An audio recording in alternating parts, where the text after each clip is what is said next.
اعوذ باللہ السمیع العلیم من الشیطان الرجیم۔ اللہ پاک سورۃ آل عمران آیت نمبر 74 میں فرماتا ہے یختص برحمتہ من یشاء واللہ ذو الفضل العظیم۔ فرماتا ہے ہم جسے چاہتے ہیں اپنی خاص رحمت کے ساتھ اس کو مختص کر لیتے ہیں، اس کو جوڑ لیتے ہیں، اور ہم جس کو چاہتے ہیں اپنا فضل عظیم اس پر عطا فرما دیتے ہیں۔ اب فضل عظیم کیا ہے؟ جب قرآن نازل ہو رہا تھا آپ صلی اللہ علیہ وسلم کے دور میں، تو فضل عظیم کیا تھا؟ سب سے بڑا جو فضل عظیم تھا وہ قرآن تھا، وہی تھی جو آپ صلی اللہ علیہ وسلم نے صحابہ کرام کو اور اپنی امت، آنے والی امت کو، ہم تک جو فضل عظیم پہنچا۔ اب فضل عظیم کی ایک اور ٹرم ہے جو آج کل مولوی علماء کرام آپ کو مساجد میں، جمعہ میں، سیمینار میں، فنکشن میں نہیں بتاتے وہ ہچکچاتے ہیں کہ اللہ نہ کرے ان کو کچھ آ جائے تو یہ ہمارے کہیں برابر ہی نہ ہو جائے۔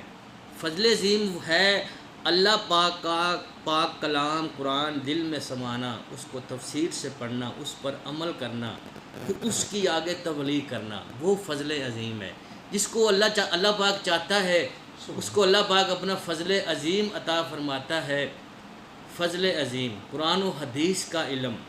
اب اگر دوسری طرف جائیں کہ ہم دیکھیں یہ بندہ کروڑ پتی ہے، ارب پتی ہے، اس کے اوپر اللہ کا فضل ہے، وہ اللہ کا فضل نہیں ہے، وہ سخت امتحان میں ہے اور وہ بندہ جہنم کی طرف جا رہا ہے۔ یہ اللہ پاک نے دولت مند، فرعون سے بڑا کوئی دولت مند تھا، قارون سے بڑا دولت مند تھا، نمرود سے بڑا دولت مند تھا، شداد سے بڑا دولت مند تھا، کمان سے بڑا دولت مند تھا، کیا نعوذ باللہ ان کو اوپر اللہ تعالیٰ کا فضل عظیم تھا؟ معاذ اللہ، فضل عظیم نہیں تھا۔ دولت ہونا، مال و زر ہونا، یہ فضل عظیم میں نہیں آتا۔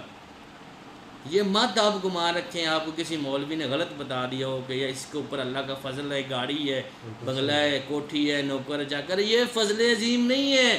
جتنی بڑی دولت ہوگی اتنا بڑا عذاب ہوگا، اتنی زیادہ آزمائش ہوگی اور بچت نہیں ہوگی۔ یہ آپ مت سوچیں۔ جیسے کہ حضرت موسیٰ علیہ السلام کا ایک واقعہ تھا، قارون جب گزرتا تھا 100 اونٹ اس کا خزانہ لے کر، چابیاں خزانے کی لے کر گزرتے تھے، تو صحابہ جو تھے موسیٰ کے، انہوں نے ایک دن موسیٰ علیہ السلام سے پوچھا، موسیٰ یہ بندہ منکر ہے، تیرا بھی منکر ہے، تیرے رب کا منکر بھی ہے، اور یہ فرعون کا خدا مانتا ہے، اس کے پاس اتنا خزانہ ہے۔ موسیٰ علیہ السلام نے فرمایا فوراً یہاں اپنی زبان خاموش ہو جاؤ، چپ کر جاؤ، آگے نہ بولو، آپ کو پتہ ہے اس کا انجام کیا ہوگا؟ موسیٰ علیہ السلام نے حکم دیا، فرمایا ان قریب تم دیکھنا چند دنوں میں نہ یہ رہے گا نہ اس کا خزانہ رہے گا۔ دیکھیں وہ زمین بوس ہوگا، قارون کا خزانہ آج تک کسی کو ملا ہی نہیں ہے۔ تو جنہوں نے حسد کرنے کی، شیطان ان کو ورغلا رہا تھا، وہ حسد کرنے کی طرف جا رہے تھے، حسد کی طرف جا رہے تھے، موسیٰ علیہ السلام نے ان کو روک لیا۔ موسیٰ علیہ السلام نے فرمایا کیا تم خوش نہیں ہو کہ تم پر اللہ کا فضل ہے اور اللہ نے مجھے منذر بنا کر بھیجا، ہادی بنا کر بھیجا، اور تم تو جنتی ہو، تمہارا تو دنیا میں بھی جنت ہے، آخرت میں بھی جنت ہے، تمہارا دنیا میں بھی حصہ ہے، آخرت میں بھی حصہ ہے۔ یہ ہے اللہ کا فضل۔ آپ صلی اللہ علیہ وسلم فرماتے تھے، بارہا جب آپ صلی اللہ علیہ وسلم ہوتی تھی تو صبح آپ جو صحابہ کرام سے فرماتے تھے کہ اس کو لکھ لو اپنے پاس۔ تو جو چند جید کے صحابہ تھے وہ لکھ لیتے تھے، جب وہ اپنے پاس اس کو سیو کر لیتے تھے، لکھ لیتے تھے، پھر آپ امتحان لیتے تھے، اور جس کو زبانی وہ آیات وہی مبارک یاد ہوتی تھی، آپ فرماتے تھے کہ تیرے پاس اللہ کا فضل ہے، تیرے پاس اللہ کا فضل زیادہ ہے۔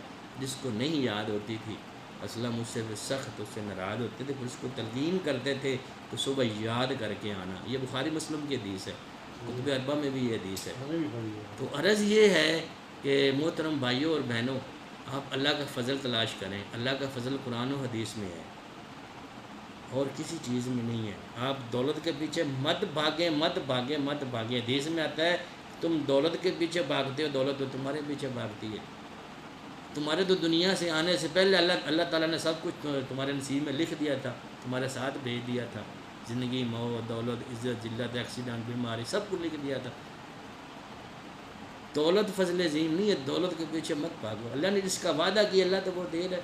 پانی کے اندر پتھر کے اندر کیڑے کو اللہ دے رہا ہے۔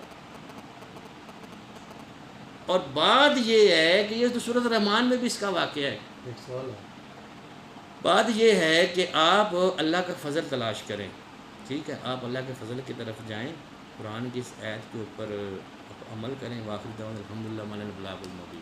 یہاں تھوڑا سا میں